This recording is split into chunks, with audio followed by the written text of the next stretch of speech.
Um bilionário americano ofereceu muito dinheiro a quem provar a vida além da morte. Por que os expoentes do espiritismo que conhecemos, que dizem ser patente a vida além da morte, não conseguem provar, hein, Jorge? Na verdade, a gente precisa saber o que que esse multibilionário tem de interesse, porque se a pessoa vai para uma proposta desse tipo, mas ele já sai de antemão com a ideia de negar a prova da existência da alma, não há nada que faça provar. Porque se é assim, olha, materializou isso, não, isso aí é da mente dele, ele plasma com a mente. O espírito se materializou, não, é ele que cria com a mente dele esse outro, que é uma extensão do eu dele. Aí, não, mas não é, porque ele fala coisas que só você conhece, é sua mãe. Não, ele captou do meu inconsciente. Ele foi do meu inconsciente, viu como era a minha mãe e plasmou essa forma como se fosse a dela, com a voz parecida com a dela, para dizer as coisas que eu sei, porque ele veio buscar na minha mente. Aí não dá, né? Você vai ter muita dificuldade para conseguir convencer alguém que, de certa maneira, tem resistência para o processo da crença. Para que você consiga efetivamente promover uma leitura efetiva daquilo que seja a crença da imortalidade da alma, você tem que vir sem nenhuma ideia preconcebida.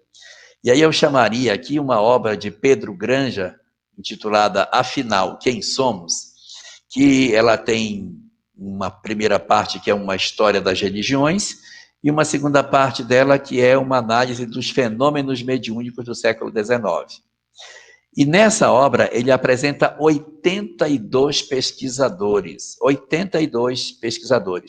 e diz, de todos os pesquisadores isentos que se dedicaram a estudar a imortalidade da alma sem ideia preconcebida, nenhum deles se convenceu do contrário.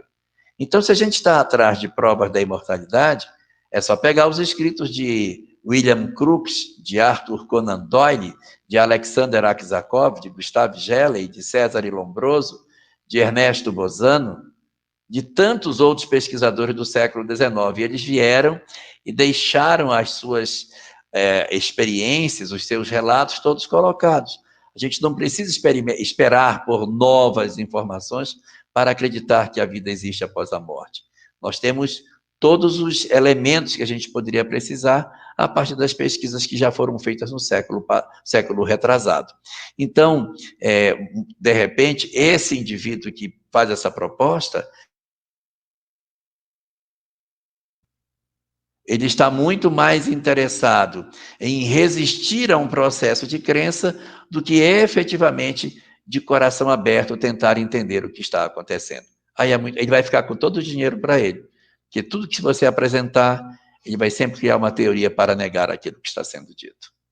Muito bem, você estava falando aqui, eu lembrei do Ian Stevenson, né? Que tem os Sim, casos de reencarnação estudados, são muitos casos, tem livros, e então, assim, o doutor Hernando Guimarães também, se não me engano, fez um tem trabalho de muita pesquisa aqui coisa. no Brasil. Então, assim, quer dizer, é aquilo que você falou, se a pessoa não quer, não quer, né, Jorge? Não Oh, tem jeito. Ian Stevenson, ele tem uma obra chamada 20 casos sugestivos de reencarnação.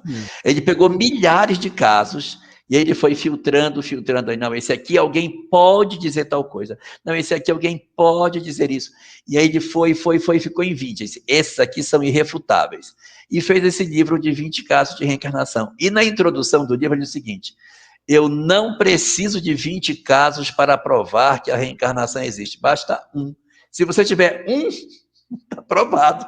E eu trago 20 que são absolutamente incontestes. E o que é importante, ele não era espírita, né? Não, não era espírita. Olha só, sem vínculo religioso.